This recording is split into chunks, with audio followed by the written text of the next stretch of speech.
जागेको थियो। घर घरबाट मान्छे आन्दोलित भएका थिए किनकि राज्यले दमन गरेको थियो। दमनको विरोधमा घर घरबाट मान्छेहरू निस्केका थिए। हो, जल्नु हुँदैन थियो। हामीले कहिल्यै गर्व गरेका छैनौँ। देशका संरचना चलेको कुरामा हामी सबैभन्दा बढी दुखी थियौँ। तर त्योभन्दा पनि बढी दुखी हामी हाम्रा कलिला भाइ बहिनीहरूको शरीर सडकमा ढलेको, उनीहरू ढलेको देखेर हामी बढी दुखी भएका हौँ। हिंसालाई राष्ट्रपाले कहिले पनि प्राथमिकता दिँदैन, तर नागरिकले अब विद्रोह गर्दैछन्।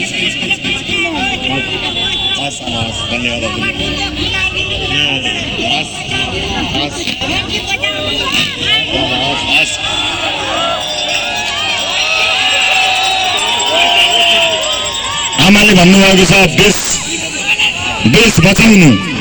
म तपाईँलाई अफवाह फैलाउनेहरूले जेसुकै भनुन्, अफवाह फैलाउनेहरूले जेसुकै भनुन्, यो देशलाई माया गर्ने देशभक्त छोरो हो सुदन गुरुङ। म यो कुराको ग्यारेन्टी गोर्खाको चोकमा उभिएर लिन सक्छु। यो देशमा प्रश्नभन्दा माथि र बाहिर कोही पनि छैन। जसले जतिखेर जहाँ उभिएर प्रश्न गरे पनि हुन्छ। न म प्रश्नभन्दा बाहिर र माथि छु, न सुदन गुरुङ प्रश्न र भन्दा बाहिर र माथि छन्। तर त्यसभन्दा माथि देशलाई शिरमा राखेको एउटा गोर्खाको सपूत छोरोलाई यसपटक सदन लिएरै जानुपर्छ। सुदन गुरुङ सदन जाला भनेर भ्रष्टाचारीहरूको अहिलेदेखि नै जिउ कामेको छ, शरीर कामेको छ। तर हामी सुदन गुरुङलाई यसपटक सदन लिएरै जान्छौँ। जसरी पनि लिएर जान्छौँ, तपाईँको मतका आधारमा, तपाईँको बलका आधारमा। किनकि सुदनलाई मात्र जिताउनु छैन, ती कयौं बालबालिकाहरूलाई जिताउनु छ, तिनको न्यायलाई जिताउनु छ। सुदनलाई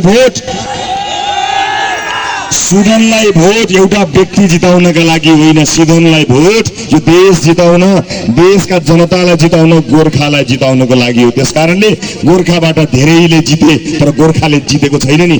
यसपटक गोर्खाले जित्छ, यसपटक सुदनले जित्छ, यसपटक तपाईँहरूले जित्नुहुनेछ। त्यो सँगसँगै एलिजा गुरुङजी हुनुहुन्छ, हाम्रो समानुपातिक सांसदको बा हुनुहुन्छ। समानुपातिक सांसद एलिजा गुरुङजीलाई पनि यहाँले अत्यधिक मत दिनुपर्ने छ। यहाँ कहिलेकाहीँ यहाँ सुनिन्छ, कहीँ के सुनिन्छ भने एउटा भोट समानुपातिकलाई चाहिँ एकातिर, प्रत्यक्षलाई अर्कातिर, अथवा आलो पालो भन्ने मैले सुनेको छु। भोट बाँडियो भने सिट बाँडिन्छ, सिट बाँडियो भने रासोपाले बहुमत ल्याउँदैन, रासोपाले बहुमत ल्याएन भने सबभन्दा बढी खुसी यस देशका भ्रष्टाचारीहरू हुनेछन्। तिनलाई खुसी पार्ने होइन, तिनलाई घन्टी बजाउने हो। अब अन्तिम कुरा भन्छु, अन्तिम कुरा, वर्षौंदेखि मिलेर बसेको सद्भावमा बसेका तपाईँ हामी नेपाली दाजुभाइ दिदीबहिनीहरूलाई धर्मका नाममा, जातका नाममा, समुदायका नाममा, सम्प्रदायका नाममा राजनीतिक रङ ओढेर, राजनीतिक रङ ओढाउन लगाएर मानिसहरू घर घर छिर्दैछन्, टोल टोल छिर्दैछन्। खबरदारी गर्नुहोला, होसियार रहनुहोला, किनभने चुनाव आउँछ जान्छ, तर तपाईँ हाम्रो सद्भाव आजको सद्भाव होइन, एक युगदेखिको सद्भाव हो। म एउटा ग्यारेन्टी राष्ट्रसभा सभापतिका हिसाबले गर्न चाहन्छु, मेरो धर्म एउटै हो कि म धर्मका नाममा राजनीति गर्दिन। धर्मका नाममा राजनीति गर्नेलाई, जातका नाममा, धर्मका नाममा राजनीति गर्ने, विभेद गर्ने युगलाई हामीले अन्त्य गर्नुपर्नेछ।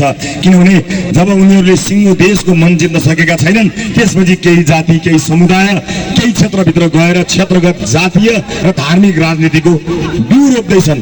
म तपाईँहरूलाई छातीमा हात राखेर भन्न चाहन्छु, धर्मको राजनीतिको बिउ रोपियो भने एक दिन त्यसले फल लाग्नेछ। त्यो फल कस्तो हुन्छ भन्ने कुरा संसारका विभिन्न धार्मिक द्वन्द्व भएका देशहरूलाई हेर्नुहोला। यो देशमा धर्मको राजनीति र सम्प्रदायलाई अलग गराएर राजनीति गर्ने र भोट बैंक बनाउने युगलाई, त्यो बिउलाई रोप्न दिनु हुँदैन, पहिल्यै पनि फल्न दिनु हुँदैन। त्यसैले म तपाईँहरूलाई स्पष्ट पार्न चाहन्छु, रासोपा स्पष्ट छ। हामीले हाम्रो अवधारणा भनेका छौँ, वर्षौंदेखि चल्दै आएको, हुँदै आएको वैदिक सनातन संस्कृति सभ्यताको जगेर्ना र संरक्षण गर्दै हरेक धर्मावलम्बी, हरेक जनजातिहरूको रक्षा, सम्वर्धन,